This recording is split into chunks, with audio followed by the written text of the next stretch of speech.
শুরুটা মাস দেড়েক পিছিয়ে গিয়ে করা যাক। অস্কার ব্রুজো সদ্য দায়িত্ব নিয়েছেন ইস্টবেঙ্গলের। ডার্বির দিন শুধু বেঞ্চে বসতে হয় বলেই বসেছিলেন, কিন্তু অনুশীলন করানোর সুযোগ পাননি। ডার্বির পর অনুশীলন করানো শুরু করেন। প্রথম ম্যাচ ছিল 22শে অক্টোবর ভুবনেশ্বরে ওড়িশার বিরুদ্ধে।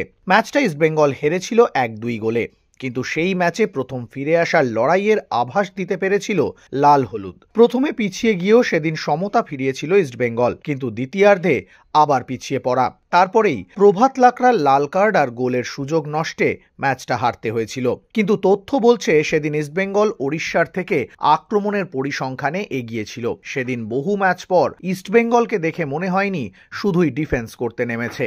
সেই ম্যাচে সামান্য ইতিবাচকতার আভাস মিলেছিল, তা প্রমাণ হয়েছে পরের ম্যাচগুলোয়। সেই ম্যাচের পর ইস্টবেঙ্গল আর হারেনি। 6টা ম্যাচ খেলে 4টে জয়, 2টো ড্র। আইএসএল এর শেষ 2টো ম্যাচে ক্লিনশিট নিয়ে জয়। আবার সামনে ওড়িশা। একদিকে গত ম্যাচ হারের প্রতিশোধ, আর সেই সঙ্গে আইএসএল এ প্রথম জয়ের হ্যাটট্রিকের স্বপ্ন। তবে এর মাঝেই নেমেছে চোটের আধার।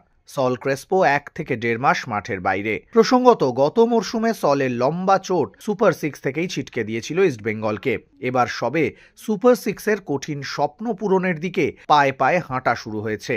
আর আবার চোট এখানেই শেষ নয়। গোলের মধ্যে থাকা দিমিত্রিয়াস দিয়ামান্তাকোস চোটের জন্য এই ম্যাচে নেই। ম্যাচের আগের দিন দুজন অনুশীলনেই এলেন না। পুরো ফিট নন হেক্টর ইউস্তে। সবে যে স্বপ্নের দিকে হাঁটা শুরু হয়েছিল, ধাক্কা খাবে নাকি অনেক না থাকার মাঝেও প্রথম জয়ের হ্যাট্রিক করবে ইস্টবেঙ্গল? উত্তর দেবে সময়। তবে হঠাৎ এসে যাওয়া সমস্যার সমুদ্রে ইস্টবেঙ্গলের ভরসা এক জাহাজ সমান টিম স্পিরিট এবং নাবিক অস্কার। ফুটবলে টিম স্পিরিট এক এমন জিনিস বহু শূন্যস্থান পূরণ করে দেয়। অনেক পিছিয়ে থাকা দল স্রেফ টিম স্পিরিট দেখিয়ে ম্যাচ বের করে নেয়। প্রথমে ভুটান এবং পরে 9 জনে খেলা মোহামেডান ম্যাচে ইস্টবেঙ্গল বুঝিয়েছে অস্কার আসার পর দলের টিম স্পিরিট অন্য উচ্চতায় পৌঁছেছে, আর সঙ্গে অস্কার নিজে।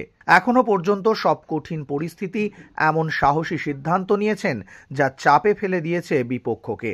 বুঝিয়ে দিয়েছেন প্ল্যান বি তার যথেষ্ট মজবুত। সদ্য প্রাক্তন কোচের মতো স্রেফ অজুহাত আঁকড়ে বসে থাকেন না। ইস্টবেঙ্গলের হ্যাটট্রিকের স্বপ্ন পূরণ করতে পারে অস্কারের এই প্ল্যান বি।